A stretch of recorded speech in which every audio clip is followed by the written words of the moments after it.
Hey everybody, how's it going? So welcome back to Planet Coaster and welcome to Wilderview Mews. We are about 2/3 of the way through this project, so I thought I'd surprise you with a ground level tour. Grab a brew, get yourself comfortable, because we're going on a ride in this very special episode. Let's go.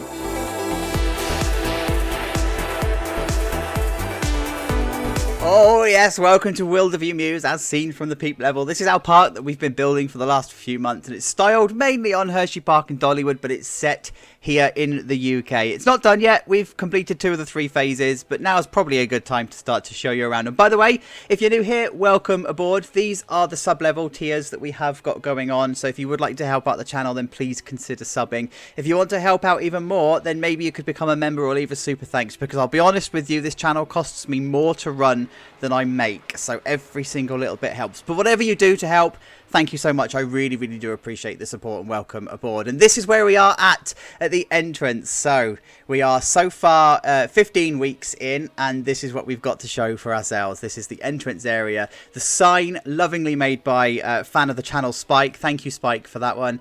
And then we're going to come across and we are going to grab our tickets. Yes. There's our ticket offices. Love it, love it. Guys, I'm not going to go into too much depth with this, because if you wanted to know the depth, then you can go back and watch the episodes in the series. We're just going to do a tour so you can see it from the peep level, because you've not actually had the chance to do it yet.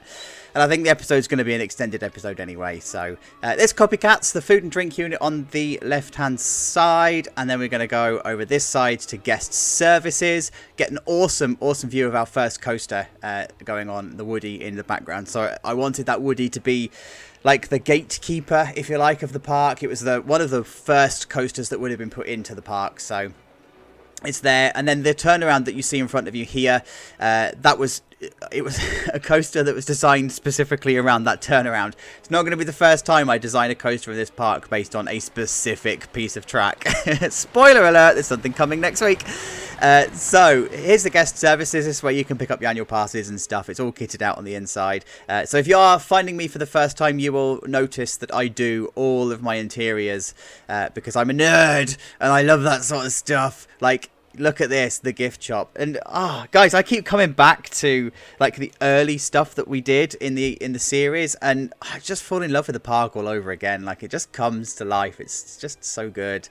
Do you know what? I'm going to go out there and say I think this is probably my favourite park series I've done so far. Let me know in the comments if you agree. Fussies, then, so called after a fan of the channel who creates all of my thumbnails. Very, very, very talented artist. Does a way better job at thumbnails than I ever could. So as a thank you, Fussy has a food unit. We'll look inside that in a moment. But there's the next coaster that we can see. It's the Arrow suspended coaster. Turned out just awesome. Like, just that turnaround there. Again, it's another coaster that was built specifically around 2 sections of track and how I wanted it to interact with the park. We're going to come back to this area shortly. We're going to go around to the Woody first, because that would make sense. So this is the view that you get of the lake itself. By the way, if you're wondering, and again, if you didn't already know, this is based on a scenario that's available on the workshop. It's called Untamed Wilderness 2. Link is in the description if you want to play your own version of this. But yeah, this is the park as it sits from here. Nice little picnic area that you've got going on here. A few flowers and stuff. This is part of it's not done yet. So the stuff you see on the left hand side now and the stuff beyond the chair swing, it's not done. So that's why it looks a bit jank.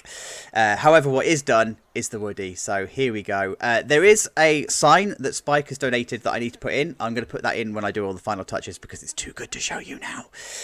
So there's the queue line. It's a disgusting cattle pen queue line. All of the queue lines you'll notice in this park kept really, really simple, really, really nice and easy. Mostly cattle pens, I'll be honest, but some of them with varying degrees of theming and stuff, so you wouldn't want to be caught in this cattle pen. It goes across a bridge, and then you've got a bit of a drop down here, but we're not going to worry about all of that. There's our name, Kodiak, sorry. I think Spike has given me a new sign to put in here, so I won't dwell on that. But we're just going to come up this way anyway. We're going to cut the queue, because we can. I'm going to try, by the way, to keep my camera as fluid as I can, but if I press shift, you'll notice that it goes too slowly.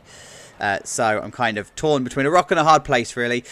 So this is the station. There we go, all kitted out inside here. You'll notice a lot of the stations are very, very similarly shaped because that's the style of the park. So yeah, it's good to go. Let's go for a ride. Just to let you know, some of these POVs will probably have some kind of stuttering going on. We've spoken about why in the past. There's nothing I can do. You don't build a park of this level of detail and expect 100 FPS, I'm afraid.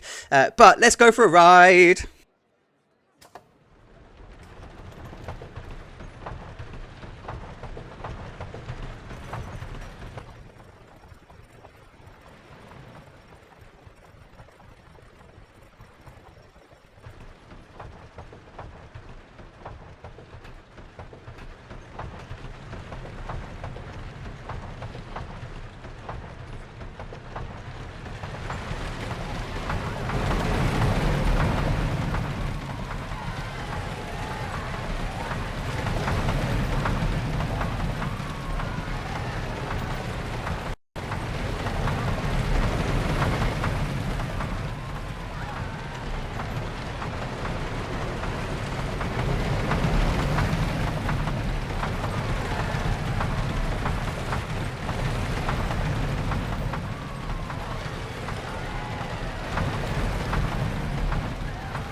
Oh yes, you guys, I love that layout so much. It's based on the Holiday World coaster that they've got over there, so that's why it's all drawn out and lengthy and all like smooth and stuff. It would have been designed by hand and all of that, you know, all of that malarkey. So here's the stats for the nerds.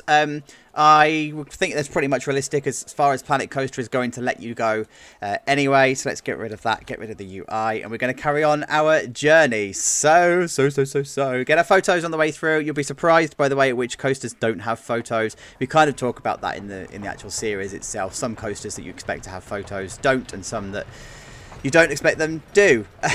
So here's one more look over the lake then. Like I say, the stuff down the chair swing, that's not finished yet, and the stuff down the left hand side is not finished yet. That's all going to be touched up as part of phase 3 because there's a couple of rides and stuff to put in. So we're going to carry on this way, and this next bit we're going to be walking up, I wanted it to feel very much like Hershey Park. So I wanted it to feel like these units would have been originally the center of the park, and they're designed to look over the lake in various different aspects, and the entrance that we're seeing now there wouldn't have been there originally, so this would have been like a respite spot, if you like, but they actually just decided to change the entrance and move it. So we're going to walk over this way, and we're going to go into Fussies. So there we go, Fussies, just a nice simple grab and go unit. There's nothing particularly special in there, but it's fresh, as in fresh.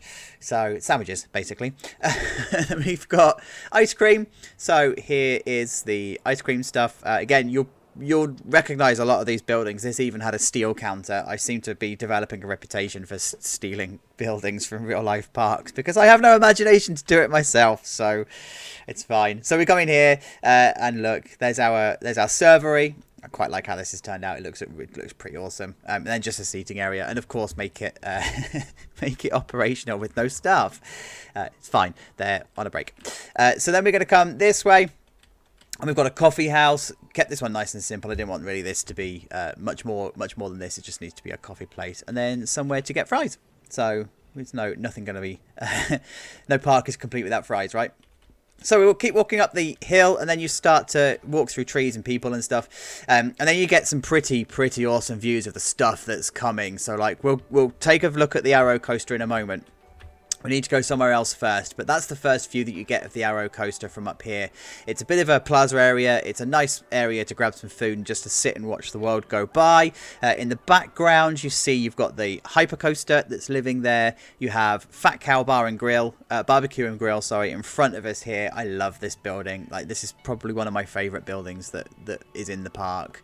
You've got the Sky Ride here, Wilderview Views is what it's called. I will put a POV of the Sky Ride up, but it's not going to be in this video. I'm going to put it as a separate video because it's really, really long, but it's really worth it to see it going over the lake. So I'll stick a POV of that in at some point.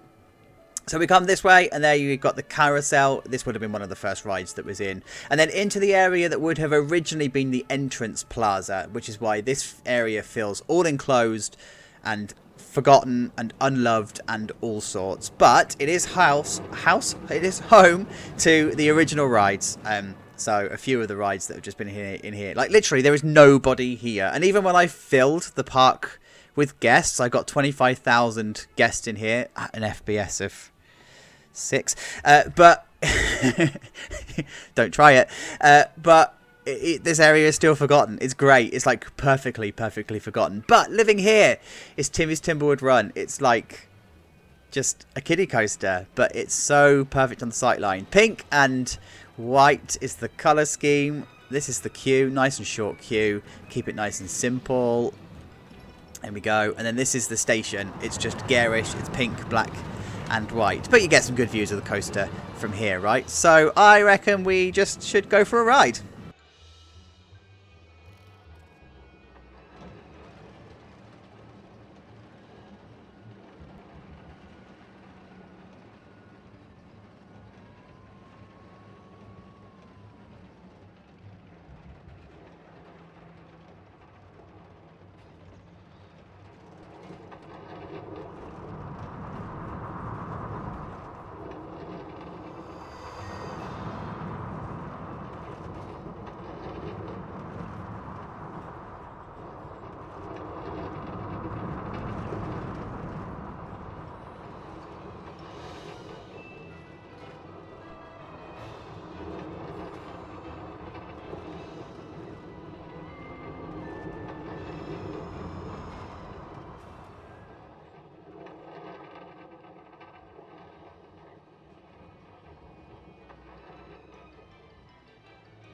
It's a kids coaster. What more could you possibly want from it? But it's great. I love it. It's awesome. So there are the stats for you nerds.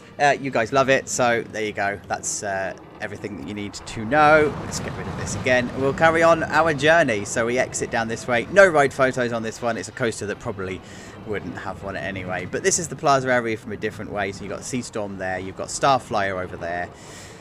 And then Roto something. I think this is called Rototron, there you go. And then we're going to come back up this way, get a pretty nice view of the back end of the Sky Ride, and then you get a pretty nice view of the carousel here too. So then we're going to walk back this way, and guys, this just feels like a real park. Like, I'm not even going to lie, this really does feel like it's a proper theme park.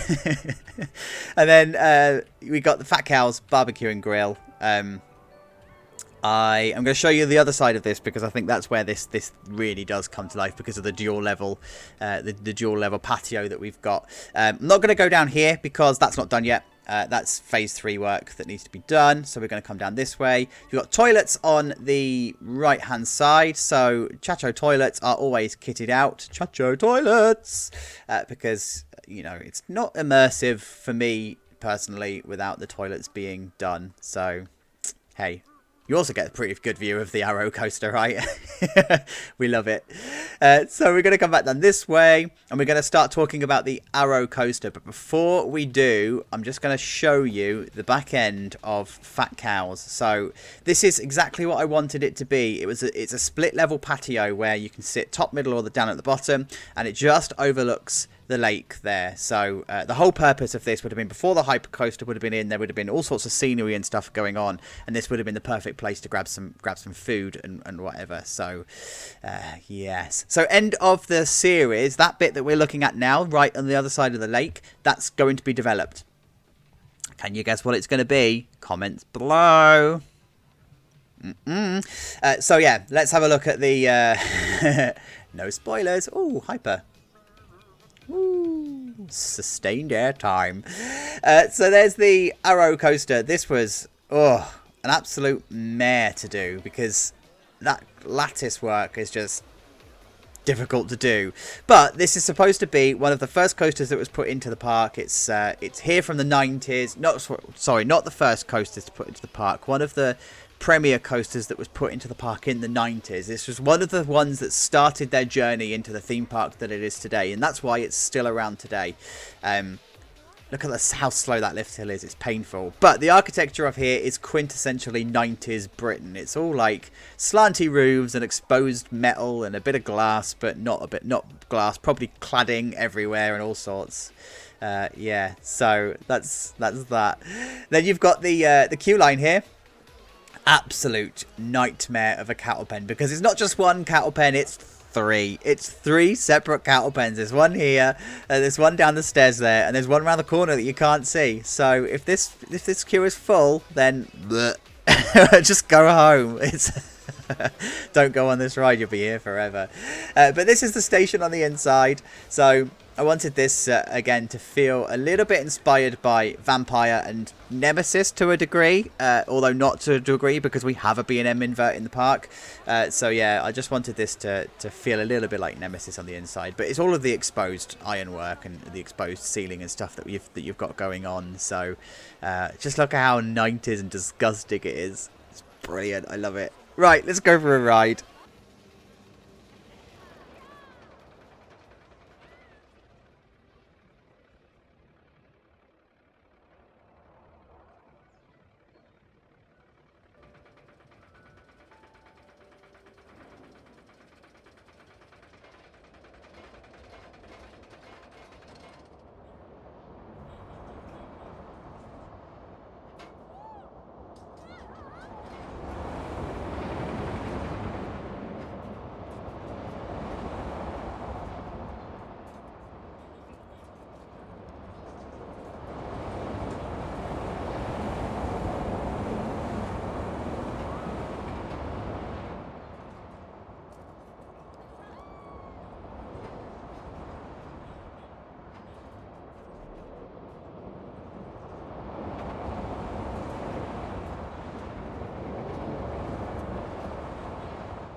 Arrow suspended coasters don't come much better than that, do they? Let's be honest. So, view of the station from the other side. Stats for the nerds. Absolutely love it. There you go. Right, so... Oh, come on. GUI. There we go. So, we carry on this way. Get a brilliant, brilliant view of the maintenance area and stuff from this side. I mean, no effort to hide it at all. It's just so there. Right, we're going to come around this way and I'll be able to show you the inside of the gift shop. There we go. Inside of the gift shop is here. So again, it's just that whole exposed beams and whatever theme that we've got going on in here. It doubles up, by the way, as a food unit as well, because that would have been the 90s thing to do. Like, do as much of the space as you possibly can. And then as you exit, you get another view of the Hyper. Yes, we'll go and explore that in a moment. But first, we need to go to the other side of the lake. So we need to come down this way. And have I moved the... Yeah, by the way, thanks for pointing out the floating flange that we had, guys. As you can see, I fixed it. It's fine. So we're going to come this way. This would have been another area developed shortly after the Arrow coaster, just as the point that it was bringing in money. They would have invested in 2 coasters to put into this area, varying degrees of maintenance going on. This coaster, the Vekoma Boomerang, would have been redesigned at some point. It's into Deja Voodoo. Think along the lines of how Hershey Park have just done their Boomerang. It's a very, very similar affair, but yeah, it's just a Boomerang. So we'll go on that in a moment. But first, let's just show you the shops. So these are inspired very much by the Legoland Windsor shops up on the top of the hill. I just liked how like exposed beams and stuff. It's just still, it continues that late 90s, early 2000s architecture idea. And the whole point behind it was so that we could have different plinths of patio that come all of the way this way that eventually leads to a patio that is out of service for now. But it ultimately would have been the boardwalk that would have connected the main entrance to this area of the park, but it is now no longer in service. So the further back you get, the quieter it becomes, and then slowly but surely you get to the point where you're up to Montana Pete's Mining Adventure, which is a coaster that's forgotten by everybody. So it's an Indiana Jones clone. I pulled it off the workshop. When I watch it back now, I do think it might be a little bit hot on the speed, but it is what it is. I'm not going to criticize the creator because they did an awesome job at doing it. So it's in the park. It does what it needs to do. So let's go for a ride on this first, and then we'll go and do the Boomerang.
There we go, cheap and dusty coaster to put into the park. There's the stats for the nerds. As you can see, the vertical G's are probably a little bit too high. I might just need to change the friction for the last bit of the tour. But you know what? It's good enough.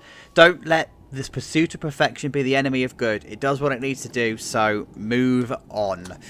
There you go, get your photos. Of course you're going to get your photos. And then the queue line itself, where you've seen me build the queue line, it's an absolute nasty cattle pen that's based on Chessington's rattlesnake. So yeah, if you've been on that coaster, then you know exactly what it's like.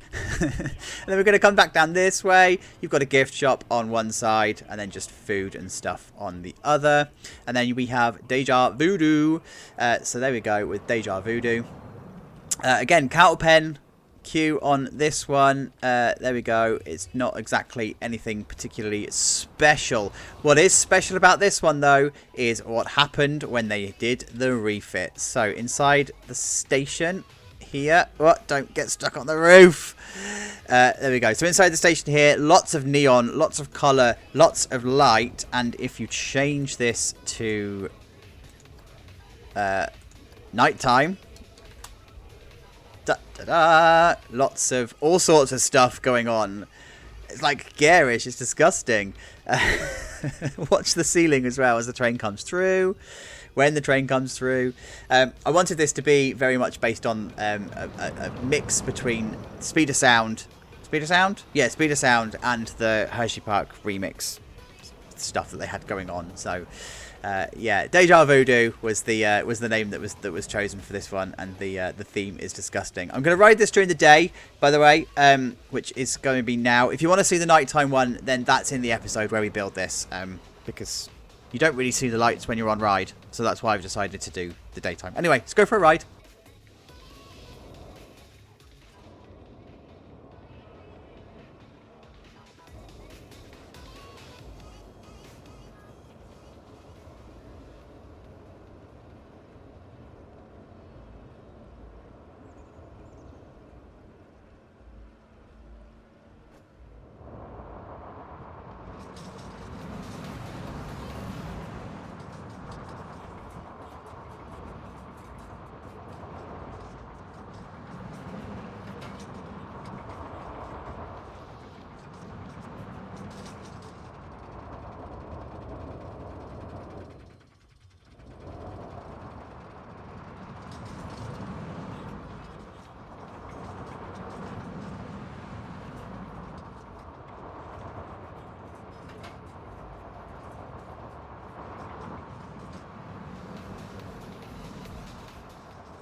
There you go, there you guys. So that's got quite a fierce maximum speed, actually. I didn't realise it was that fast. But that's the stats for the nerds, and that's the view for the nerds.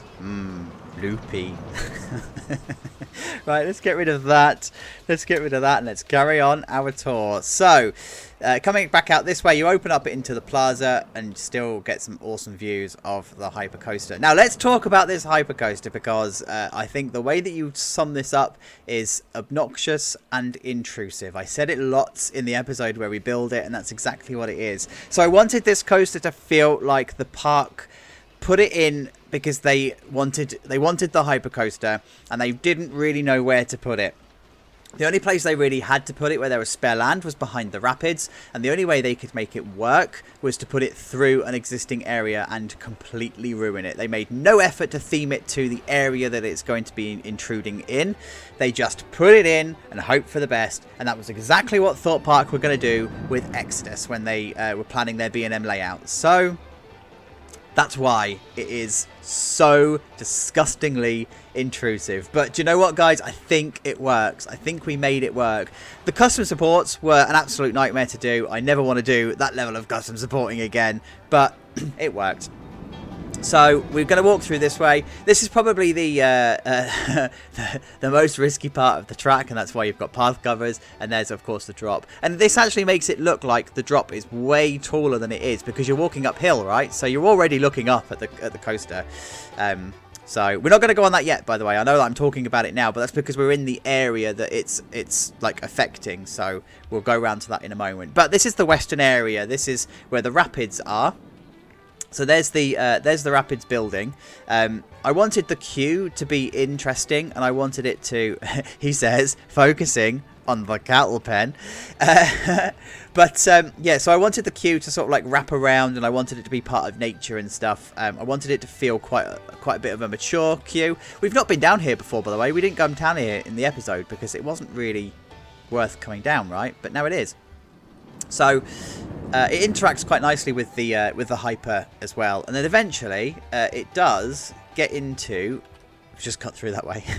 It eventually does get into a massive cattle pen. It's a bit of a fake out, because it's like, oh, I've reached the end of the end of the journey, but now you've got actually probably about half an hour's worth of cattle pen to go through. Ha ha ha!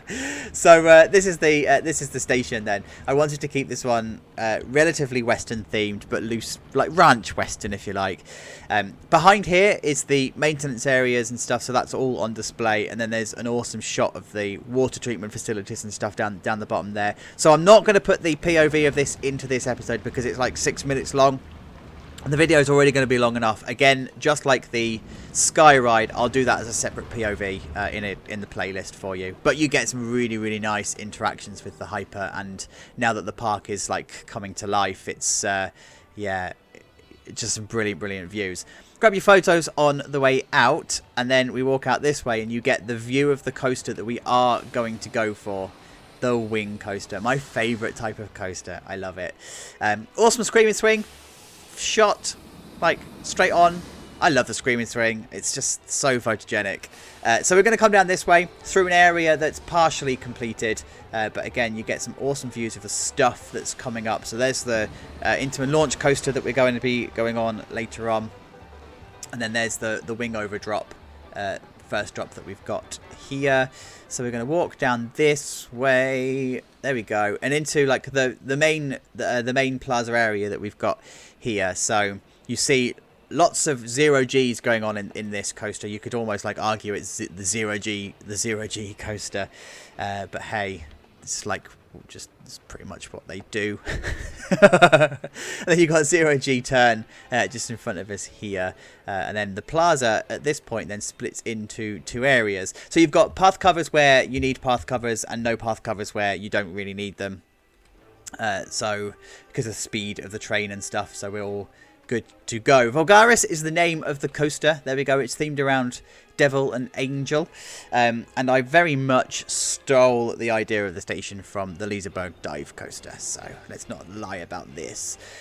The queue is a long old queue. It also does a cattle pen here. It then travels underneath the coaster through this bit here, underneath the coaster, and then it goes out and back through a building, and then, which is empty, by the way. That's still a phase three thing, and then it comes into here. Now this is an interesting one because it's themed around Angel and Devil rather than left and right, because the station is the opposite way round. So to go onto the right hand side of the train, you have to go down the left, and to go down the left hand side of the train, you have to go down right. So that's why I themed it around Angel and Devil. It's just easier. It's easier that way. I've got some multimedia that I need to put on to here, but I haven't selected the actual stuff yet.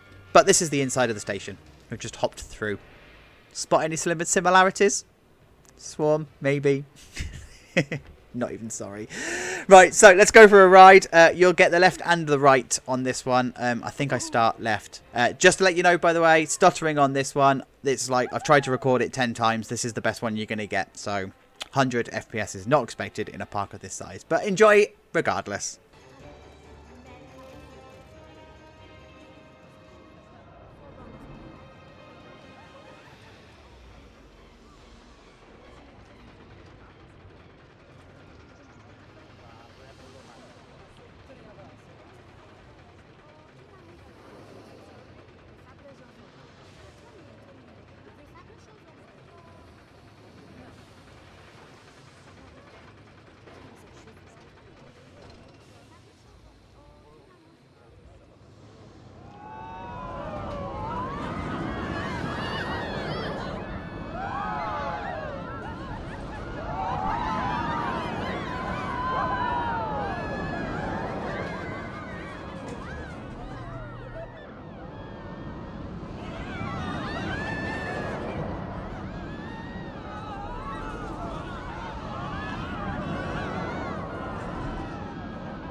Oh, you guys, I love wing coasters so much. They're just my favourite thing. So, there's stats for the nerds. Just to let you know, the max vertical Gs, nothing I can do about that one. It's a calculation error on the Immelman, so that's where the peak is. Otherwise, it all sits perfectly within acceptable thresholds.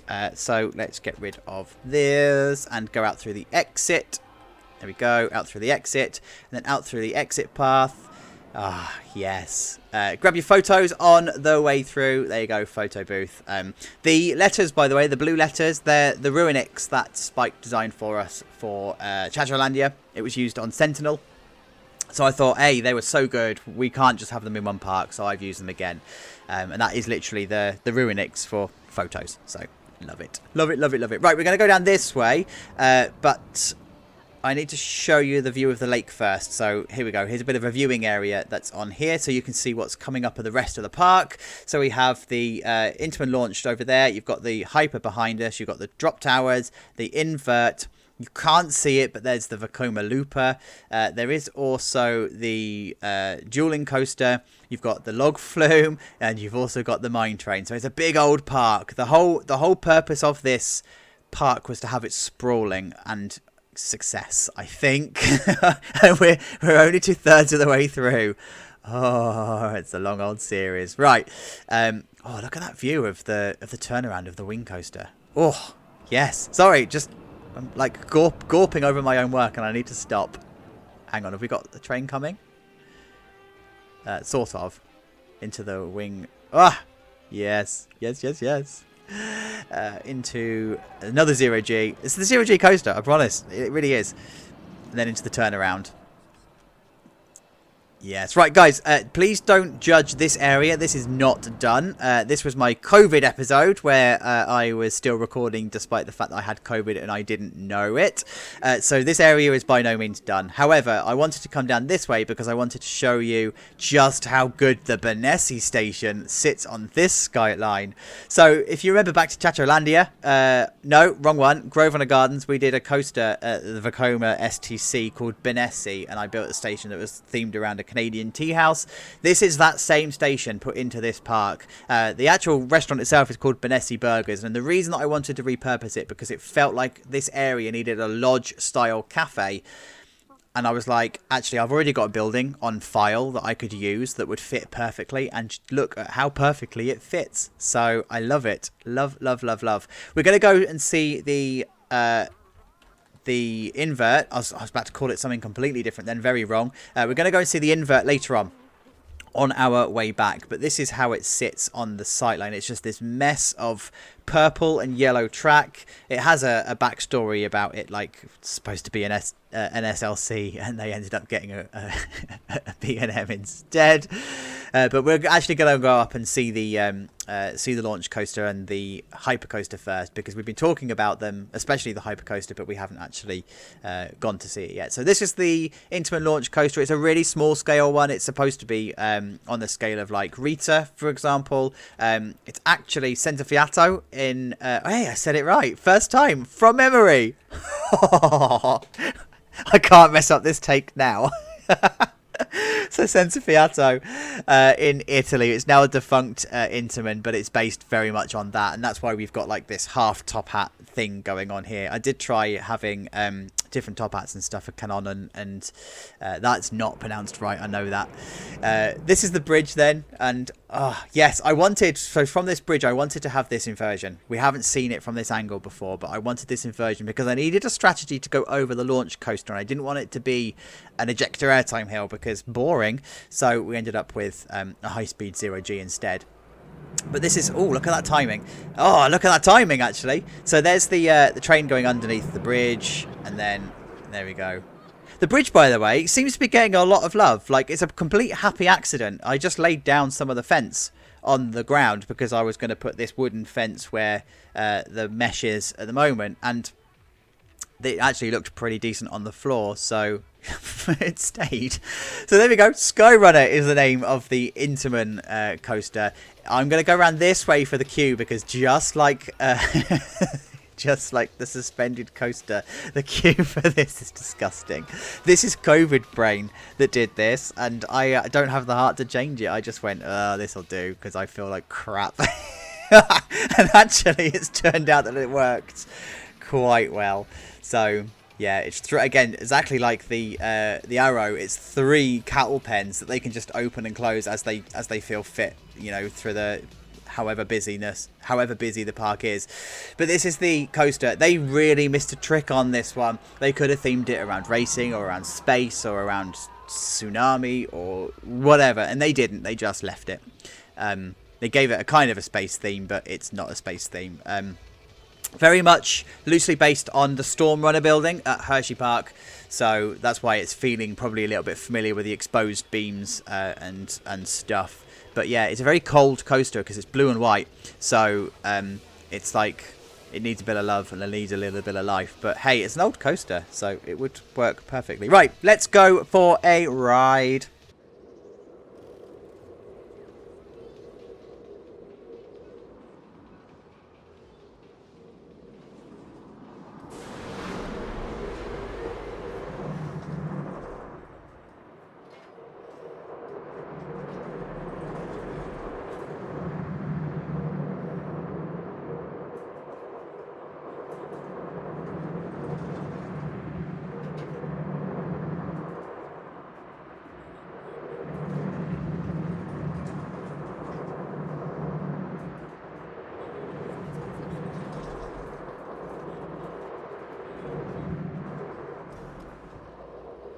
Do you know what? For an Intamin launched coaster, it does what it needs to do. You know, it does the job. Sensifiato says hi. It's not meant to be maverick. It's not meant to be intense. It's just supposed to be there. So there's stats for the nerds. 59 mile an hour. That's the launch. The rest, of course, is just the rest of the track. So let's get rid of that. And we'll carry on our journey because we're going to go big or go home. Yes. So we're going to walk down this way. We've got ourselves our photo unit. It also doubles up as a bit of a gift shop because we don't really have many gift opportunities around this area. So we're just like making the most of what we can. Get some views of the coaster as it comes through. Yes. Oh, it's just, I love the profiling of Intamin launch coasters. They're just so disgusting. No, I can't say that. They're good. So this is the plaza area then that we get when we come to Echelon. That's our hyper coaster. Yeah, so you are probably going to be forgiven for spotting the very obvious building steel in this one. We went after Canada's Wonderland for this one. Thanks, Behemoth. Cheers. And this is the view you get of the of the lift hill and those bloody custom supports. But yeah, it's looking good. I like how this has turned out. This is pretty much as I wanted it to. So the plaza, I definitely wanted to have it separate from everything else, and that's why this is up here all on its lonesome. It feels like it does need to have some kind of centerpiece in here. Now I'm here as a guest, but have I got the patience to do it? Probably not. No. I enjoy Indian sandstone too much. So, by the way, quite a few of you asked about this one. It's a mana path that is a theme maker's toolkit item on the workshop. So if you search for mana path, you'll find it. It's not one that I've used before, but it's one I will definitely be using again. So there's the queue for Echelon. It's very much based on Exodus's queue. That's why it's cattle pens and all sorts going on. But then we're going to come up this way. This way. Whoop. And then we're going to go through this way. Can I jump up this way? Yeah, there you go. Look at that. So here's the station. I kept this really simple because COVID was not loving me when I was doing this. So, yeah, this was like, I just want to get this done, dusted, as simple as possible. And actually, sometimes reining it in is more effective than really seriously kitting it out. So I spent, I think, longer on the roof than I did on anything else. Which is a bit embarrassing to say, really, but it worked. I like how this turned out. And again, it's that garish colour scheme, purple and or pink and orange. So yeah, it's just the reverse opposite of the of the B&M Invert, to be honest with you. Right, I'm going to shut up because I'm waffling. Let's go for a ride.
There we go then, guys. So what a ride. I kind of dig how that turned out, right? It's all right. And there's the stats for the nerds. So the 5Gs, by the way, that's caused by the same miscalculations problem that you have with the wing coaster. Otherwise, it is all acceptable. So we're going to walk down this way and get one last view of the hyper coaster from there. And I wish Exodus was going to look like that. Not that I'm bitter or anything in any way, shape or form. So we're going to grab some photos on the way through. Of course you are. And then just grab some gifts and stuff as you go. And then we come across like a gift shop that just so happened, right? I just took the design from Fury 325 and thought, I wonder if this is going to sit nicely, and I put it into a bit of a dog leg shop, and it turned out all right. Actually, it was quite a good little design. So it sits nicely. I love how you've got the stairs and stuff there. You get a pretty decent view of the brake run there, by the way, and the maintenance area and stuff. So this reminds me quite a lot of Sentinel at Chachalandia. I said it right this time. I gave the wrong coaster last time. Sentinel in Chachalandia when it's next to the brake run. So let's come back down this way. The plaza here, by the way, or the path strategy here is to separate the exit and the entrance as much as you can, because this is a high capacity coaster. It's got a high draw from all of the rest of the park, so there's going to be a lot of people in this area, and it's a small area. So what do? Well, you split the two apart. So you either go up there for your entrance, or you come behind us for the exit. I'm going to come back down this way because the path up the left-hand side there is not done, and that's not a good tour view. But this one is, because you get a pretty decent view of the Intamin coming back. Then we're going to carry on walking past Benessi Burgers, and then we're going to see our invert. Oh, look at this invert. It's just a work of pure crappiness. But it works, right? It absolutely works. It's there. Like, if you imagine like all the Batman clones in Six Flags parks are just so unimaginative, and this is the equivalent. This is the equivalent of that, right? So it's kind of got Nemesis vibes down this way because of the path that goes underneath it and the fact that it interacts with it, and it's got Raptor vibes. It's got Batman the clone vibes and all sorts. Like it's everything that the inverts should be, right? So I like it. Yeah. Given that it was supposed to be something similar to Black Mamba and it ended up something like an SLC, it gives it some kind of context. But hey, it's called Hornet, and the queue has taken on a couple of life forms, actually. This is a cattle pen, massive cattle pen, but the cattle pen was at one point bigger. Actually, instead, at the top there, you're not going to have to see it, but it goes round the corner and it carries on its cattle penness. So, yeah. Good luck queuing in this one. Raptor says hi. So this is the first one I did a baggage hold, by the way. Because it's a same side entrance and exit strategy coaster, and it's a high capacity coaster, so you wouldn't be able to leave bags and stuff here because you wouldn't have anywhere to put them. So yeah, typical invert station then, and with all of the beams and stuff that are hiding all of the mechanisms for the restraints and whatever. So it's as you would expect it, to be inside here. And then lots of neons. So again, because this is like a mid 2000s coaster, and neons in the floors and stuff was a thing for public plazas and whatever, especially over here in the UK. That's kind of what we're going for in here. That's the vibe that we're going for in here. Right, so train's about to go. Let's go for a ride.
So there you go, quintessentially 90s, early 2000s invert. And there's your stats for your nerds. So Love it, love it, love it. Let's get rid of that and let's go on the next part of the tour. So this is the exit path and this is the kind of view that you're going to get.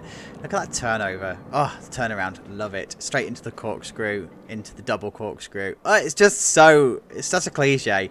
Grab your photos on the way through.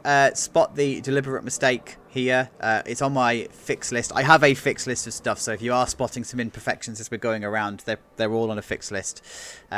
I just haven't had time to change them yet. So the next bit to talk about is the hill. It just came to life randomly. This was when I was at the worst with COVID, and my whole intention was just to complete the Dueling coaster that you're seeing, which is the green one in the background. But actually I ended up doing an entire area with it because I was just so unwell and all this inspiration was falling out of me because of because of a fever. No, let's not go that way because that's the boring path. We're going to go this way because... oh, guys, Sunday's episode, this sightline changes dramatically. But this is what you get from here. It's just a lot of trees. But this is also what you get from here, looking up at the mountain, if you like. So this is very much inspired by the Smoky Mountains.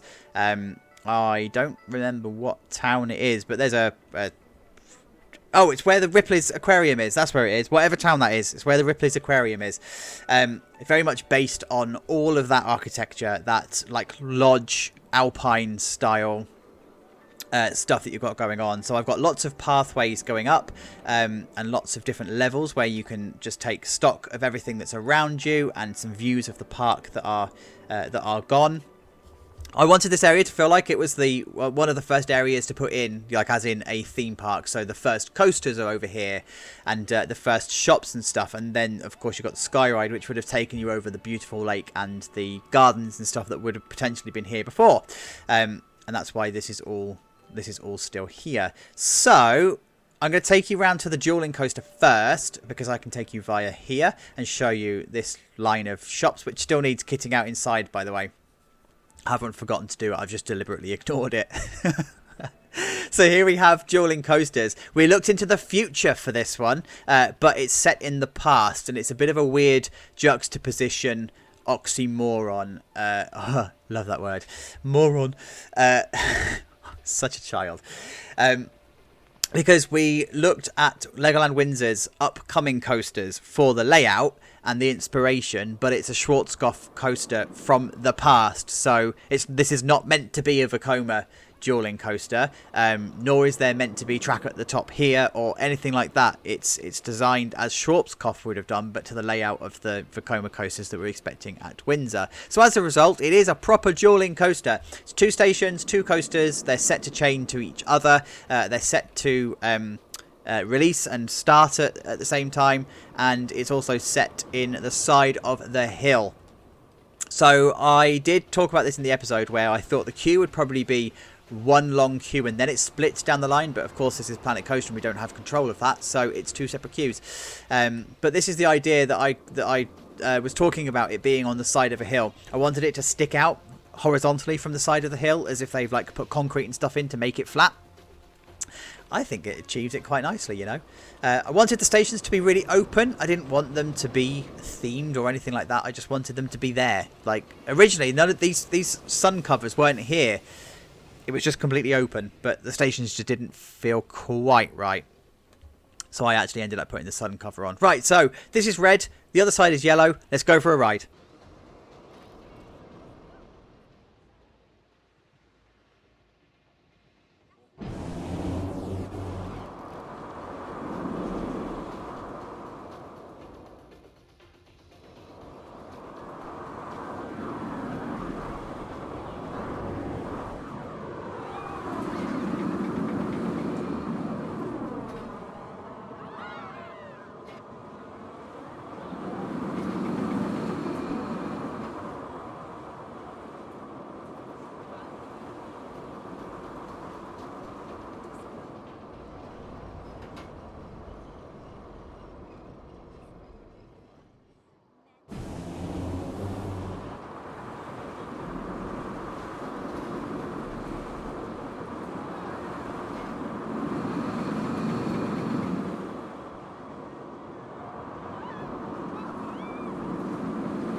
There we go. What a ride. That's alright. It does what it needs to do. It's supposed to be a little bit janky and a little bit rough because it's an old Schwarzkopf, even though they're quite famous for being smooth. But it's old. It's from the 80s.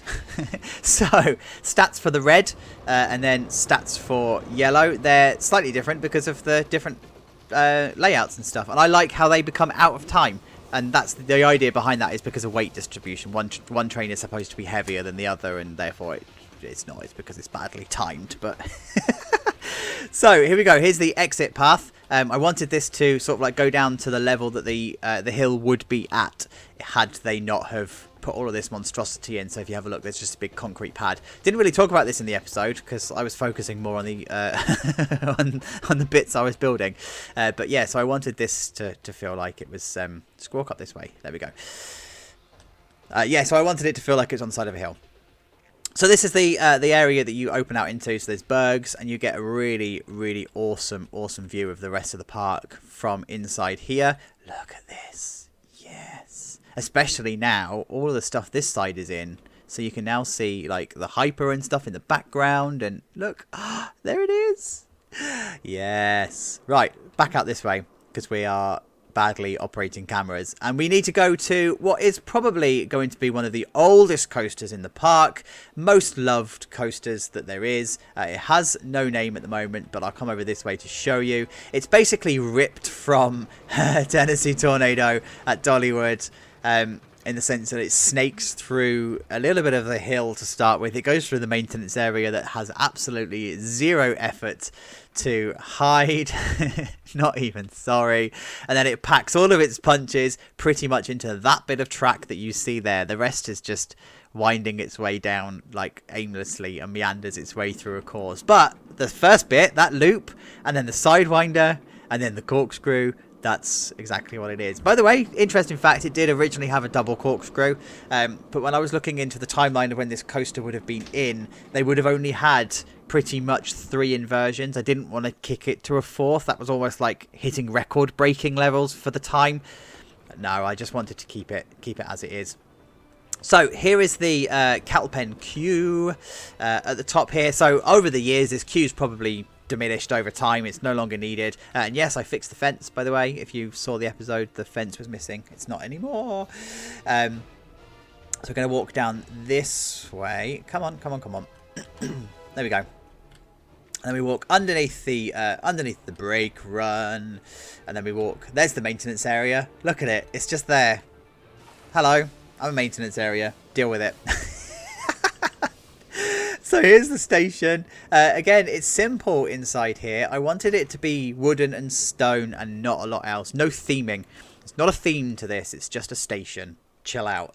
But it totally works. And you can see the similar styles that I've used on all of the stations, right? With all of these lights, the beams that we've got going on, the baggage holds and whatever. They're all very, very similar feeling stations. And that's by design. So yeah, this is looking good. Let's go for a ride.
Remember, it's an 80s coaster. It would have been absolutely fine when it was put in. Tennessee Tornado works, so therefore this does too. There's the stats for the nerds. Loving it. Yes.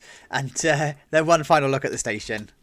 Yes. Right, so we're going to come out this way, and the story behind this whole little patio area would be that in the 80s this would have gone down into that patio area and then into this building here, but as the park has developed and it's become more and more busy, they've actually decided to carry on the path down this way into the main plaza area so that they can repurpose this building.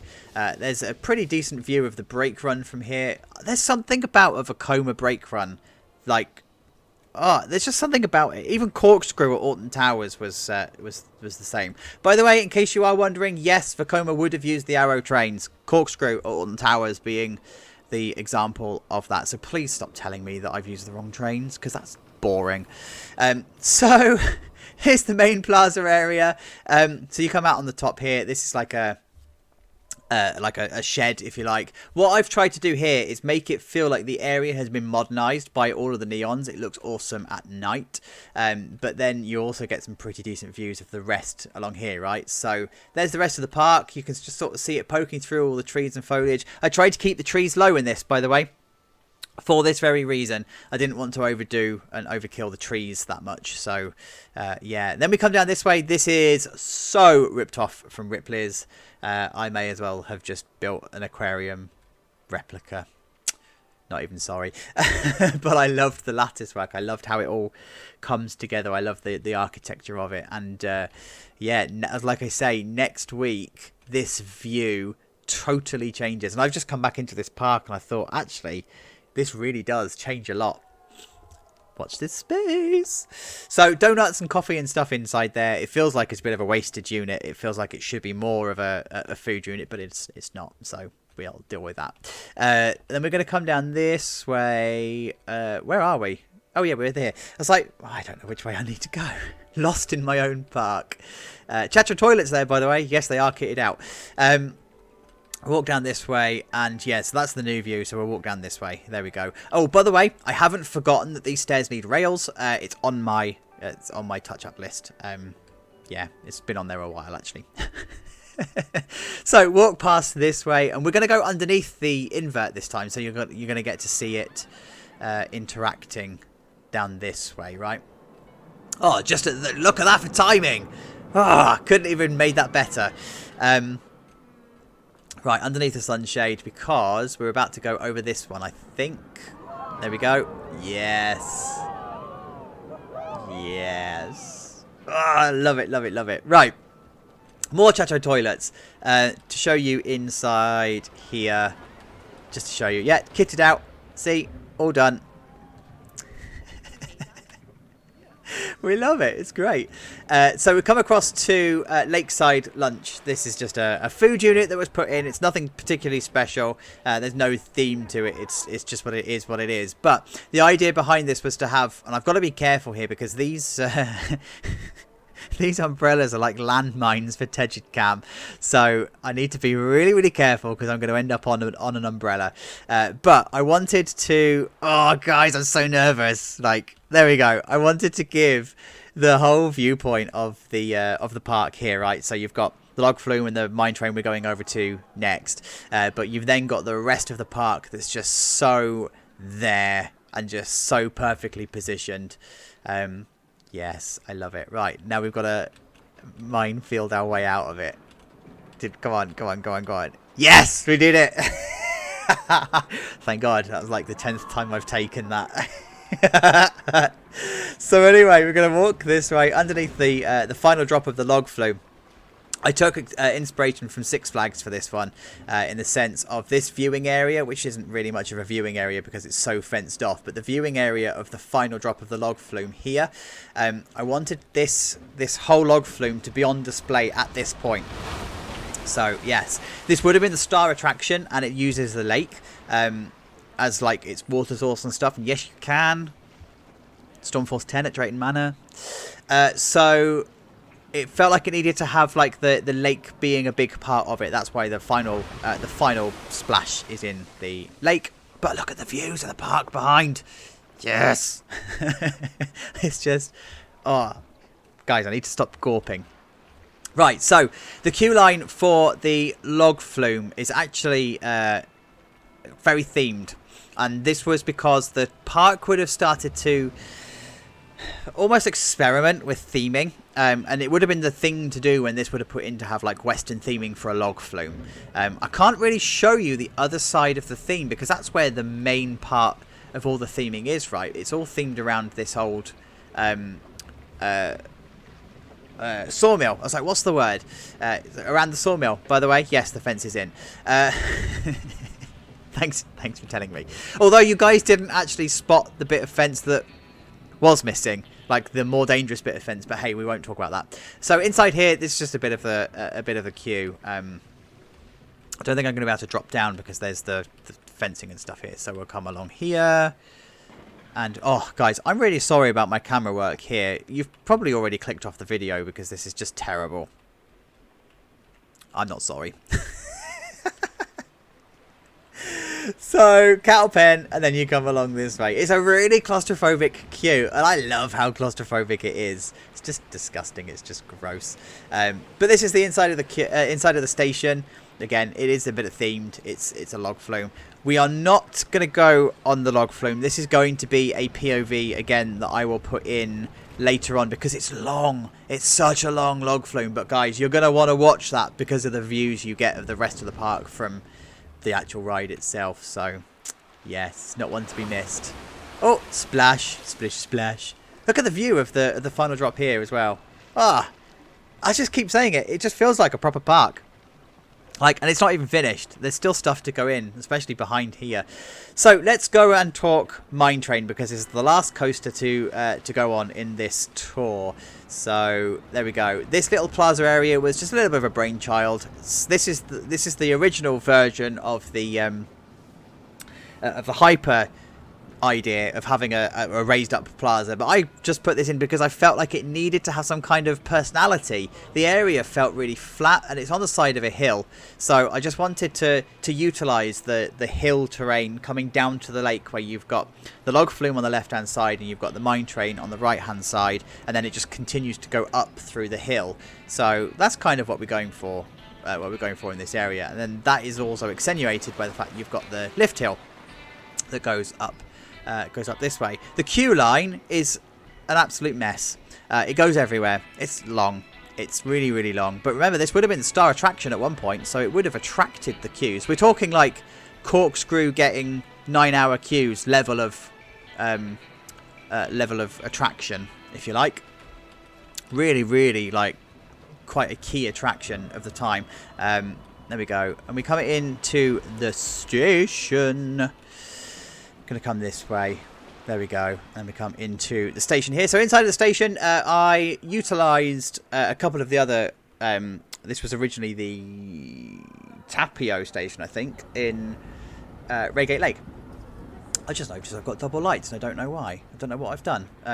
I'll add that to the kill list. So anyway, the station was used in Tapio in Reigate Lake, and I repurposed it for this mine train because it felt perfect. And by the way, yes, 8 trains. They can have 15. Stop telling me. So on that note, I reckon we go for a ride.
And that, ladies and gentlemen, is how an 8-car Vekoma mine train runs.